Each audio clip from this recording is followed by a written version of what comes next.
નમસ્કાર મિત્રો, આપણે ઘણી બધી વખત એવું સાંભળ્યું છે કે ભણવાથી શું થાય, અભ્યાસ કરવાથી શું થાય. ભણેલા તો ભાડે મળે છે, ભણેલા તો બધા નોકરો બને છે, નોકરી કરતા હોય છે, ભણેલા તો બધા ગુલામ હોય છે. આવું આપણે ઘણી બધી વખત ઘણા બધા વક્તાઓ પાસેથી સાંભળ્યું છે કે ભણવાથી કશો ફાયદો નથી થતો. તો આપણે આજના વિડીયોમાં ભણવાથી શો ફાયદો થાય છે ને તે જાણવાનો અને સમજવાનો પ્રયત્ન કરીશું. આપણે अगर जमीन होगी कोई भी छीन लेगा, पैसे होंगे कोई भी लूट लेगा, तू पढ़ा लिखा होगा तो तुझसे कोई कुछ नहीं छीन सकता. अगर तुझे अन्याय से जीतना है तो पढ़ लिख कर एक ताकतवर इंसान बन, लेकिन अपनी ताकत का गलत इस्तेमाल मत करना जैसे आजकल लोग कर रहे हैं. नफरत हमें तोड़ती है, प्यार जोड़ता है. हम एक ही मिट्टी के बने हैं, लेकिन जातिवाद ने अलग कर दिया. हम सबको इस सोच से उभरना होगा. वही करूंगा. સૌથી પહેલા નંબરની વાત કે ભણવાથી એટલે કે અભ્યાસ કરવાથી આપણે અન્યાયનો સામનો કરી શકીએ છીએ. હા મિત્રો, આપણે સુરતની અંદર મેહુલ બોગરાનું નામ બધાએ સાંભળેલું છે કે જેઓએ બહુ સારી રીતે કાયદાનો અભ્યાસ કર્યો છે, નીતિ નિયમો કે કાયદા કાનૂન તે જાણે છે.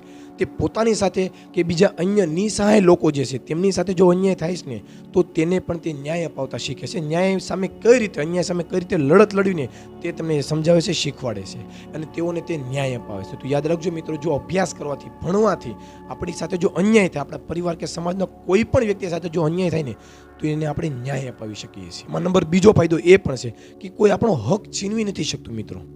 આપણો કે કોઈ અન્ય લોકોનો કે પરિવાર કે સમાજ કે રાષ્ટ્રની અંદર કોઈ પણનો જો હક છીનવાય તો આપણે જો અભ્યાસ કરેલો છે, જો આપણે ભણેલા છીએ તો આપણે તેનો હક જે છે ને તેને જતાવી શકીએ છીએ, માગી શકીએ છીએ અને કહી શકીએ છીએ કે આ મારો હક છે જે કોઈ છીનવી નહીં શકે.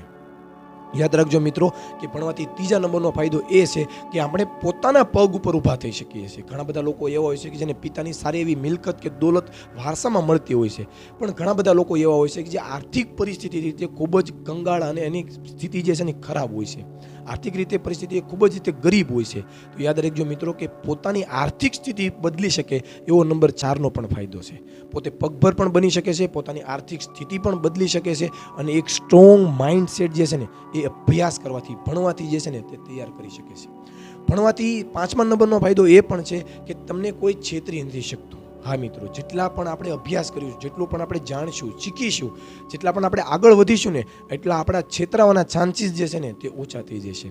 એટલે ભણવાનો સૌથી સારામાં સારો ફાયદો એ પણ કરી શકાય કે આપણે કે કોઈ અન્ય લોકો જે આપણને છેતરી જે છે, આપણને બેવકૂફ બનાવે છે, તે પણ ચાન્સીસ આપણા ઓછા થઈ જશે જો આપણે ભણેલા કે એટલે કે આપણે અભ્યાસ કરેલો હોય છે તો મિત્રો.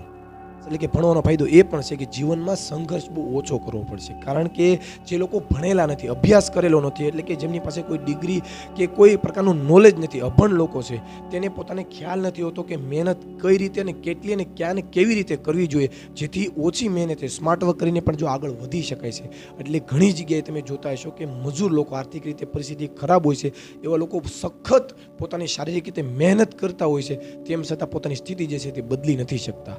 એટલે આપણે એમ કહી શકાય છે કે અભ્યાસ કરવાથી આપણે જે છે ને લાઈફની અંદર સંઘર્ષ જે છે ને તે ઓછો થઈ જાય છે. કારણ કે અભ્યાસ કરવાથી આપણને ખ્યાલ આવે છે કે આપણે કયા પ્રકારની મહેનત કરવાની છે.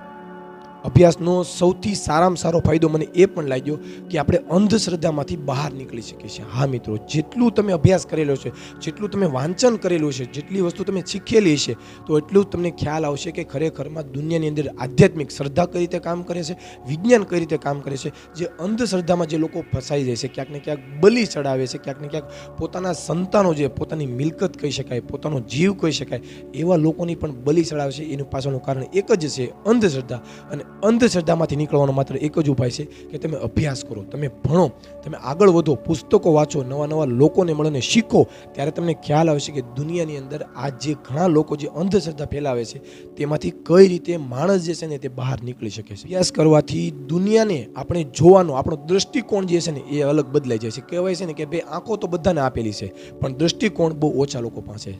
તો એટલે હું એમ કહી શકું કે અભ્યાસ કરવાથી, ભણવાથી આપણો દૃષ્ટિકોણ જે છે ને એનો વિકાસ થાય છે. કઈ રીતે જોવું, શું જોવું અને શું ન જોવું ને એ પણ આપણે અભ્યાસ કરવાથી, એટલે કે શીખવાથી, ક્યાંક ને ક્યાંક જાણવાથી, જોવાથી આપણો દૃષ્ટિકોણ જે છે ને તે બદલાય છે. એટલે યાદ રાખજો મિત્રો કે અભ્યાસ કરવાથી આપણને દૃષ્ટિ તો બધાને મળી છે પણ દૃષ્ટિકોણ મળે છે. એટલે આપણે દુનિયાને જોતા શીખીએ છીએ, કઈ રીતે જોવી છે, કઈ રીતે સમજવી છે ને તે આપણો વિકાસ થાય છે. અભ્યાસ કરવાથી સૌથી સારામાં સારો ફાયદો જો મને લાગ્યો હોય ને તો એ ફાયદો એ છે કે ઘર પરિવાર કે સમાજની અંદર ઇજ્જત મળે છે. હા મિત્રો, જેટલા લોકો અભ્યાસ કરે છે, સારામાં સારી ડિગ્રી મેળવે છે ને, એટલા જ લોકો આજુબાજુના સમાજમાં, પરિવારમાં કે એમ લોકો કહેતા હોય છે કે જોયો પહેલાંનો છોકરો કેટલું ભણેલો છે, કેવી ડિગ્રી છે, કેવી સરસ મજાની નોકરી કરે છે, કેટલો પગાર છે. એટલે કે ઘર પરિવાર કે સમાજની અંદર આપણે જેટલું પણ આગળ ભણ્યા છે, અભ્યાસ કરેલો છે ને, એટલે આપણને ઇજ્જત જે છે ને તે વધારે મળતી હોય છે. મને સૌથી સારામાં સારી બાબત લાગી એ પણ છે કે અભ્યાસ કરવાથી તમે પોતાનું જીવન બદલી શકો છો, પોતાના પરિવારની સ્થિતિ જે છે ને તે બદલી શકો છો, સમાજની અંદર તમે બદલાવ લાવી શકો છો. એટલે કે જે કુરિવાજો છે, અંધશ્રદ્ધા જે છે એને પણ તમે દૂર કરી શકો છો. તો અભ્યાસ કરવાથી લોકોના જીવનમાં બદલાવ લાવી શકાય છે. આ સૌથી સારામાં સારો ફાયદો છે. અને વિડીયોના એન્ડની અંદર કે અભ્યાસ કરવાથી એટલે કે ભણવાથી સૌથી સારામાં સારો ફાયદો જે આપણે બધાને ગમે છે એ ફાયદો એ છે કે અભ્યાસ કરવાથી આપણે પોતાનું નામ અને પોતાની પ્રતિષ્ઠા કે દુનિયાની અંદર પોતાનું સ્થાન જે છે ને તે બનાવી શકીએ છીએ. હા મિત્રો, અભ્યાસ કરવાથી જેમ જેમ તમે પોતાના માઇન્ડને એક્સપ્લોર કરતા થઈ જાવ છો, આગળ વધતા થઈ જાવ છો, દુનિયાદારીની સમજ મેળવતા થઈ જશો, એમ પોતાનું નામ બનતું જાય છે અને દુનિયાની અંદર તમારું સ્થાન બનતું જાય છે, તમારી પ્રતિષ્ઠા જે છે તે વધતી જાય છે. અહીંયા અભ્યાસ કે ભણવાનો અર્થ માત્ર ખાલી ગોખવું કે ડિગ્રી મેળવવી નથી થતો, પણ અભ્યાસનો અર્થ થાય છે શીખવું, જે તમે કોઈ પણ જગ્યાએથી શીખી શકો છો. માતા પિતા પાસેથી, ઘર કુટુંબ કે પરિવાર પાસેથી, દુનિયામાંથી, પુસ્તકોમાંથી કે પોતાના શિક્ષકો ગુરુજનો પાસેથી પણ તમે જ્ઞાન એટલે કે તમે શીખી શકો છો અને આગળ વધી શકો છો. ભણવાનો કે અભ્યાસ કરવાનો અર્થ છે બધી જ બાજુથી જ્યાંથી મળે ત્યાંથી શીખવું અને આગળ વધવું. તો આ વિડીયો તમને કેવો લાગ્યો મને કોમેન્ટ બોક્સની અંદર જરૂરથી જણાવજો. અને હા, જો સારો લાગ્યો હોય તો તમારા મિત્રો સાથે જરૂરથી શેર કરજો.